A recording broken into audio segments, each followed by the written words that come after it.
मंचों से जब वोट लेना होता है तब तो मुस्लिम प्रेम झलकता है, ठीक है, लेकिन जब बात कार्यकारिणी की आती है तो वहां मुस्लिमों का तिरस्कार कर दिया जाता है। ठीक है, ये ठीक है, समझ में नहीं आती मंशा, ये पूछ लीजिए ठीक है, उनसे जरा। ठीक है, ठीक है। मैं वापस अभी आपके पास लौट रही हूँ। विशाल भी इस वक्त हमारे साथ, हमारे सहयोगी जुड़ गए हैं और विजय उपाध्याय जी भी, वरिष्ठ पत्रकार, हमारे साथ जुड़ गए हैं। विजय जी, आपका बहुत स्वागत है।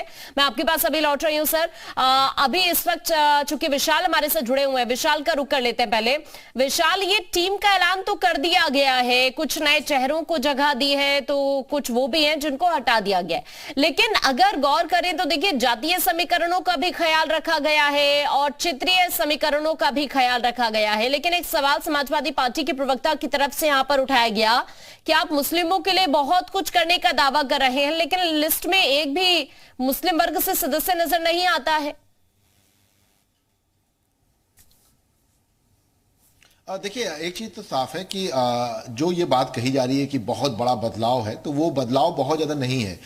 एक चीज है कि जातिगत समीकरण साधने के लिए क्षेत्रीय अध्यक्ष के जो कुछ चेहरे बदले गए हैं वो जरूर बदलाव के तौर पर है। बाकी आप देखिए तो बहुत ज्यादा, जैसे एक व्यक्ति एक पद का जो सिद्धांत था बीजेपी में, तो मंत्री पद पर जो व्यक्ति चला गया, चाहे वो हम प्रदेश उपाध्यक्ष और दयाशंकर सिंह की बात करें, AK शर्मा की बात करें, JPS राठौर की बात करें, तो इनकी जगह पर जरूर जो है दूसरे को समायोजित किया गया है। कुछ लोग का प्रमोशन किया गया है, धर्मेंद्र सिंह को प्रदेश उपाध्यक्ष बनाया गया है। इसके साथ साथ अगर हम बात करें तो सुरेंद्र नागर जो नोएडा से आते हैं, राज्यसभा सांसद रह चुके हैं, बड़े उद्योगपति हैं, उनको प्रदेश उपाध्यक्ष बनाया गया है। तो ये तमाम ऐसी चीजें हैं कि जरूर थोड़ा बहुत बदलाव है, लेकिन हाँ, क्षेत्रीय अध्यक्ष में जरूर जो है, चाहे हम काशी क्षेत्र की बात कर लें, चाहे हम अवध क्षेत्र की बात कर लें, तो यहां पर जाति समीकरण जो है ये सहयोगी दल के हिसाब से भी सटीक बैठे। इसको लेकर भी जो है क्षेत्रीय अध्यक्ष बदले गए। हालांकि टीम में बहुत ज्यादा बदलाव नहीं है, पुराने चेहरे हैं, चाहे विजय बहादुर पाठक हो, संतोष सिंह हो और इसके साथ साथ पंकज सिंह हो, इन सभी को जो है दोबारा से रिपीट किया गया है।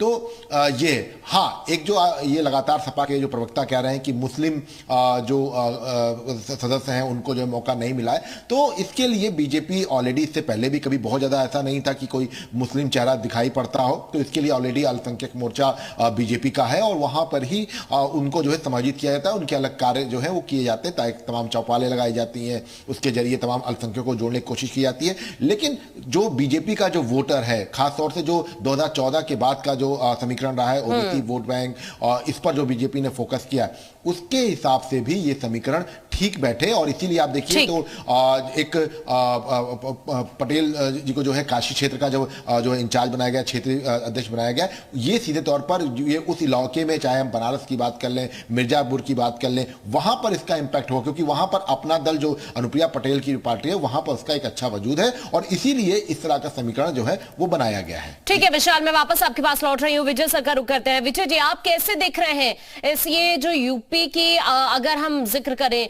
यूपी बीजेपी का, तो नई ब्रिगेड का ऐलान कर दिया गया है, कुछ नए सदस्य हैं जिन्हें जिम्मेदारी दी गई है, कुछ पुराने चेहरों को हटा दिया गया, जैसे अब विशाल भी जिक्र कर रहे थे, एक पद एक सिद्धांत का यहां पर। तो ऐसे में ये जो नई टीम का ऐलान हुआ है, इसको आप कैसे देख रहे हैं सर? देखिए, नई टीम भारतीय क्रिकेट टीम की तरह है। इन्होंने पुराने लोगों पे जो भरोसेमंद हैं उनको इन्होंने कंटिन्यू किया है। 2022 के विधानसभा चुनाव में एक कठिन चुनौती जीती है जिस टीम ने, उसमें से ज्यादातर चेहरे आए हैं और जो क्षेत्रीय अध्यक्ष थे उनको इन्होंने मेन कमेटी में ले लिया और क्षेत्रीय अध्यक्ष नए रखे हैं। जैसा विशाल कह रहे थे, कुछ लोकल इक्वेशन को खास तौर पे इन्होंने ध्यान रखा है। एक संतुलन बनाने की कोशिश की बीजेपी ने, क्योंकि जो कामयाब टीम होती है उसमें ज्यादा बदलाव करने की जरूरत नहीं होती है, क्योंकि अभी 2024 का लोकसभा चुनाव है, उसके पहले नगर निगम के चुनाव है। तो बीजेपी चूंकि इलेक्शन को फोकस करके ही कोई रणनीति बनाती है, इसलिए इन्होंने ये अपनी पुरानी टीम में थोड़े से नए प्लेयर शामिल किए हैं, बाकी पुराने अनुभवी लोगों को ही महत्व दिया है। और अभी मुझे लगता है कि सुरेंद्र नागर जी इसमें गुर्जर समाज से हैं और बीजेपी ने गुर्जरों को भी महत्व दिया है। मैं जहां तक मेरी जानकारी, विशाल जी इसको कंफर्म कर देंगे कि सुरेंद्र नागर जी गुर्जर समाज से हैं, तो बीजेपी ने सभी को रखा है। जहां तक माइनॉरिटी की बात है तो बीजेपी में माइनॉरिटी वैसे ही बहुत कम है, शायद गिने चुने उनके जो मेंबर हैं वो माइनॉरिटी के हैं। और जो जिन लोगों को इन्होंने रखा है अपने माइनॉरिटी सेल में, जैसा विशाल कह रहे हैं, तो बीजेपी की अपनी एक स्ट्रेटजी है, अपने तरीके से काम करती है। और अगर बीजेपी भी माइनॉरिटी पे ज्यादा फोकस करेगी तो निश्चित तौर पे समाजवादी पार्टी को दिक्कत हो सकती है।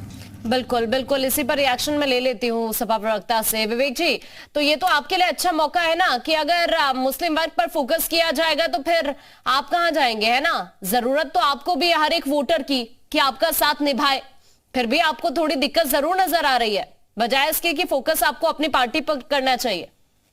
नहीं, हमारा पूरा फोकस अपनी पार्टी पे है, अपने पदाधिकारियों पे है, लेकिन हम तो सवाल इसलिए उठा रहे हैं क्योंकि जो दावे ये करते हैं मंचों से भाजपा के लोग कि मुस्लिम समुदाय के लिए बड़े हितैषी है, मुस्लिम समुदाय को आगे लाने के लिए, मुख्य धारा से जोड़ने के लिए बहुत ज्यादा सक्रिय है।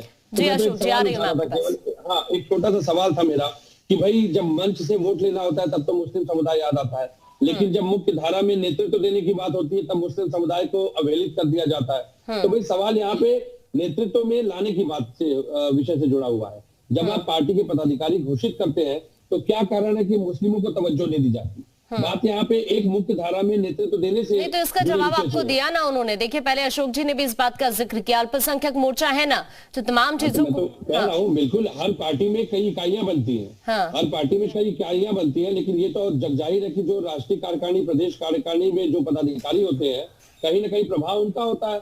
और सबसे बड़ी बात यह है कि मैं कह रहा हूँ अल्पसंख्यक मोर्चा बना करके आप अपमानित करने का काम क्यों कर रहे हैं मुस्लिमों को? भाई अल्पसंख्यक शब्द से उनको बार बार नवाज के उनको एहसास दिलाने का काम क्यों करते हैं? उनकी भावनाओं को और ज्यादा मजबूत करने का काम क्यों करते हैं कि वो अल्पसंख्यक है, वो पिछड़े तिरस्कारित लोग हैं? ऐसा ये भावना पैदा करने का काम कर रही है भाजपा। सबसे बड़ी बात यह है, आपने जो पदाधिकारी नियुक्त किए उसमें कई सवर्णों को, कई सजातीय लोगों को आपने नेतृत्व दिया, अच्छी बात है, ये आपका आंतरिक विषय है। लेकिन अगर इस तरह का ही परसेप्शन सेट होता तो फिर रामपुर के जो नतीजे रहे हैं वो भी तो नहीं रहते ना। विवेक जी, मैं अभी वापस आपके पास लौट रही हूँ, आप अपनी बात पूरे, हाँ, मैं वापस आपके पास लौट रही हूँ। अशोक जी कुछ कहना चाह रहे हैं। अशोक जी, जल्दी से आप अपनी बात रखिए। देखिए, आपको बता दें कि हम खाली अल्पसंख्यक भाइयों को वोट नहीं मानते, ये लोग माई माई कह के बाऊ बाऊ को अध्यक्ष बना देते हैं एक परिवार के। अध्यक्ष मुलायम सिंह, उसके बाद अखिलेश यादव, रामगोपाल यादव, शिवपाल यादव और ओम प्रकाश जैसा आदमी जब नाराज हुआ तो उनको कमेटी में रखने का काम कर रहे थे। हम तो 4000 उर्दू शिक्षक भर्ती किसने निरस्त की थी बताइए? मुस्लिम प्रेम उस दिन कहाँ चला गया था? आप लोग का बैठक हम कर रहे हैं, जीत करके आए थे वो अभ्यर्थी। 4000 उर्दू शिक्षकों की भर्ती किसने निरस्त की थी? सरकार आती मात्र इसलिए क्योंकि उसमें उर्दू शब्द लगा हुआ था।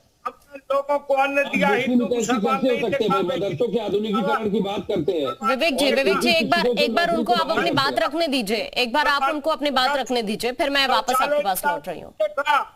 और इन्होंने कई तो राष्ट्रीय अध्यक्ष मुसलमान बनाया, माई माई कहते हो तो एक बार किसी मुस्लिम भाई को तो मुख्यमंत्री बनाओ।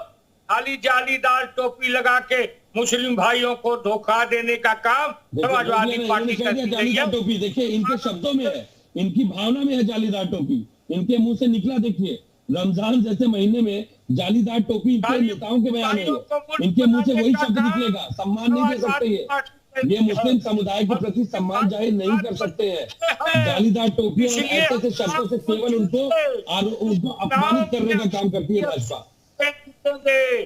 तो उनको मुस्लिम भाई जान गए कि हमारा वोट लेके परिवार मालपुआ खा रहा है। बिल्कुल, इस वक्त चूंकि विवेक जी आप जिस बात का जिक्र कर रहे हैं और जिस बात का अशोक जी ने जिक्र किया, जल्दी से छोटा सा रिएक्शन इस पर दे दीजिए। परिवार से बाहर कब आएंगे आप? हाँ, छोटा सा रिएक्शन देता हूं कि अगर भाजपा इतनी मुस्लिम प्रेम से ग्रसित है तो 4000 उर्दू शिक्षक भर्ती क्यों निरस्त की थी, जो कि हाईकोर्ट से जीत करके आए थे अभ्यर्थी? ऑर्डिनेंस ला करके उनको निरस्त करने की क्या आवश्यकता थी? मदरसों के आधुनिकीकरण की बात करने वाली योगी सरकार 4000 उर्दू शिक्षकों की भर्ती निरस्त करती है। आते ही इनकी भावना जाहिर है, इनकी भावना जग जाहिर है, चाहते ही नहीं कि मुस्लिम